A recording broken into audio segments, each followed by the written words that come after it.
Dek, kita jangan maju. Oke udah. Murah dikit. Jadi agak nyerang dikit, agak nyerang.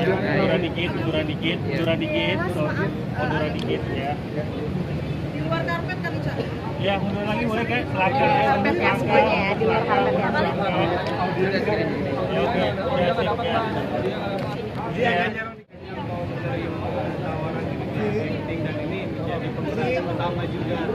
Iya, jadi yang pastinya aku terima ini karena ini emang salah satu project pertama aku ya di dunia acting. Ini jadi film pertama aku juga dan aku bersyukur banget, aku berterima kasih kepada Paragon karena aku dikasih peran yang bagus banget di sini. Alhamdulillah aku dapat peran yang bagus. Menurut aku ceritanya juga bagus, jadi aku pasti terima tawaran film ini. Bagaimana nih bermain film pertama, namun film yang dimainkan juga tentang horor? Senang malah karena aku tuh sukanya film horor justru ya. Jadi menurut aku dapat film horor itu genre film yang paling aku suka. Jadi aku merasa tertantang, kayak biasanya nonton filmnya doang, sekarang aku yang harus meranin gitu. Jadi aku senang banget. Tapi bagaimana cara kamu untuk bisa Pendalaman karakter. Untuk pendalaman karakter, jadi sebelum syuting ini Paragon Pictures tuh bikin semacam coaching acting gitu selama 2 minggu. Jadi kita belajar acting, belajar olah rasa, segala macam, baru kita mulai proses reading. Itu juga cukup intens, lumayan lama. Jadi pas proses syuting sudah rasanya lebih mudah. Kesulitan apa sih yang kamu rasakan selama menjalani?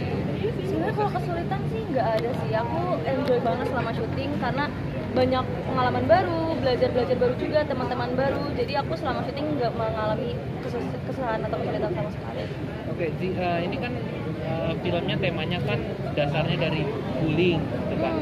Mungkin menurut kamu, soal kamu tentang bullying sendiri, pendapat kamu apa? Gimana? Menurut aku bullying adalah tindakan yang sangat tidak baik dan seharusnya tidak dilakukan. Tapi ya namanya manusia, mungkin ada perasaan iri atau nggak suka kepada orang yang menimbulkan bullying tersendiri itu. Jadi menurut aku lebih ke kita sendiri harus lebih aware sama apakah kita punya sifat mental bullying atau enggak gitu sih Kak. Jadi jangan bullying. Tapi kamu kan memerankan sosok di mana sosok tersebut dibully.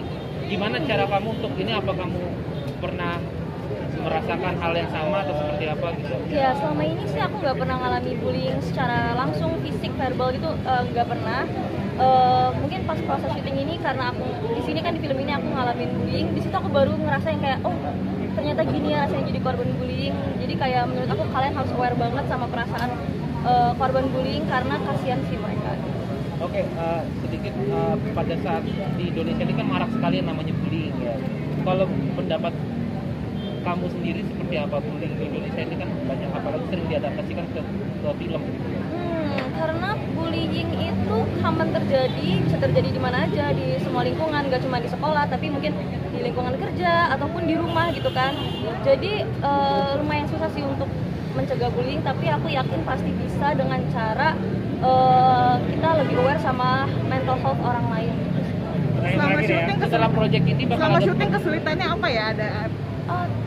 Tadi aku udah jawab pertanyaannya, aku nggak ngerasa ada kesulitan sama sekali sih selama syuting. Aku benar-benar enjoy banget ngejalanin syuting. adegan yang paling sulit? Adegan yang paling sulit ya scene ending lah, nanti aja nonton. Tapi bakal ada project baru lagi nggak sih setelah ini atau? Untuk kedepannya aku belum tahu, tapi semoga ada banyak project bagus yang bisa aku dapatkan ke Jadi depan. nggak mengganggu kesibukan kamu di JKT tuh? Karena JKT48 ini dia ngasih aku kesempatan buat di film juga, jadi menurut aku ya JKT48 ngasih aku banyak kesempatan, nggak mengganggu sama sekali sih. Berarti kalau kamu di film ini dipakumin sebentar di JKT atau berjalan bersamaan atau gimana? Jadi JKT48 itu kan membernya lumayan banyak ya, jadinya selama aku proses syuting ini ada beberapa member yang backup aku, ngegantiin aku perform, dan JKT48 juga ngasih aku waktu untuk fokus di film dulu kalau misalkan emang lagi fokus film. Tapi kalau udah selesai filmnya aku bakal fokus di JKT48 lagi. Aku lebih suka nyanyi atau film? Terima kasih ya Kak. Terima kasih ya. Baca dulu, observe dulu seperti apa kan, dan juga akhirnya kan kita tuh tidak mau menggiring bahwa ini ke sebuah agama mana ini tertuju ke agama mana ya, atau ya kepercayaan apa gitu. Dan kita dan juga Paragon nggak mau bikin itu, akhirnya karena saya juga orang Sunda beneran, saya translate sendiri kata-katanya, ternyata kata-kata itu adalah hanya kata-kata biasa aja digabungkan terus dibawakannya seperti sedang membacakan mantra-mantra. Jadi ya artinya tidak terlalu gimana. Emang artinya apa? Artinya biasa aja itu sebenarnya, betis lu datar. gitu. Gitu beneran kalau lu artiin ke bahasa Sunda yang itu tuh ya artinya nggak terlalu aman.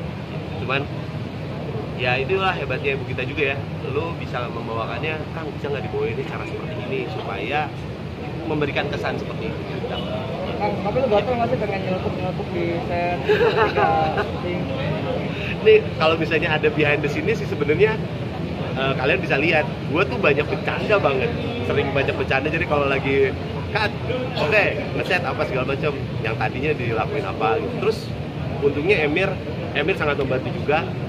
Ada beberapa celetukannya yang akhirnya kita pakai dan dimasukin ke film. Ada celetukannya. Apa jadi lagi nggak buat main yang karakter yang serius buat ya Nagi, dan ke depan ada juga film horor lagi gue. serius apa? serius lagi. Jadi ya terima kasih untuk film ini, akhirnya juga gue mulai dikenal sebagai aktor horor ya. Canda. Tapi jadinya itu juga cita-cita gue, maksudnya pingin sedikit belajar lebih lagi selain dari komedi, karena kalau dari komedi udah cukup lumayan sering, pingin nambahin lagi lah si literasi dan juga ilmu dari acting.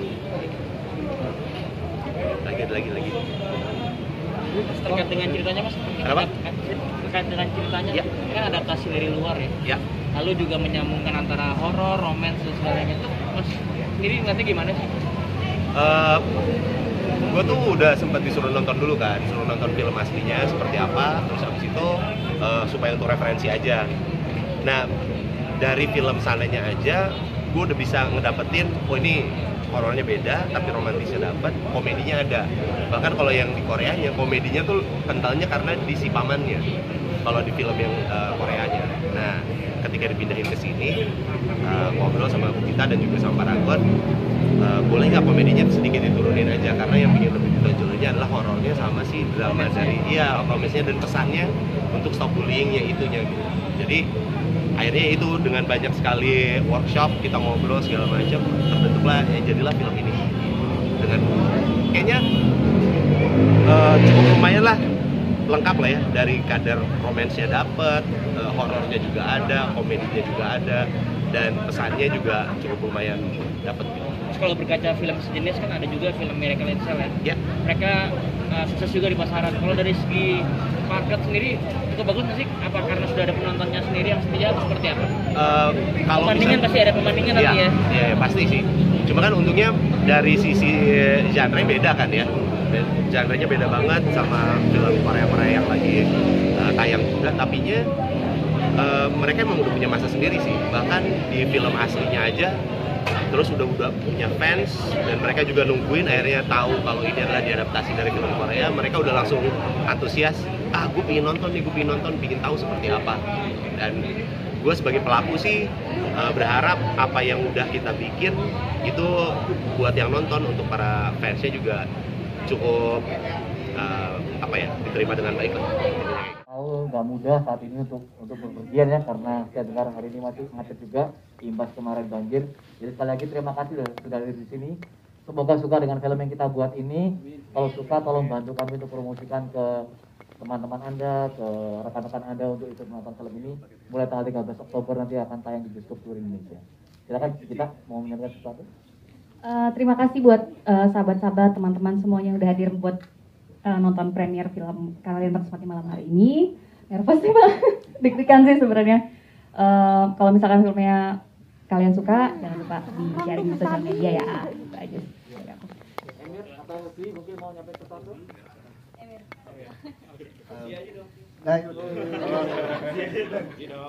Ya semuanya terima kasih ya udah hadir hari ini. Aku seneng banget karena dari kemarin juga udah trending kan di Twitter. Aku senang banget ngelihat antusias orang-orang buat ngebantu kita meramaikan film ini. Terima kasih banyak.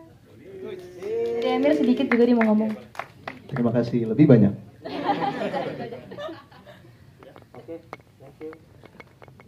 Oke, for info, film Kalian Pantas Mati ini dipersembahkan oleh Idea Source Entertainment, Newco Global Entertainment, Paragon Pictures, dan didukung oleh Anami Film, IDS, dan juga www.MI Independent. Jadi teman-teman, sekali lagi Oktober 2022. Sekali lagi saya ucapkan selamat menyaksikan dan stop bullying. Terima kasih, selamat malam.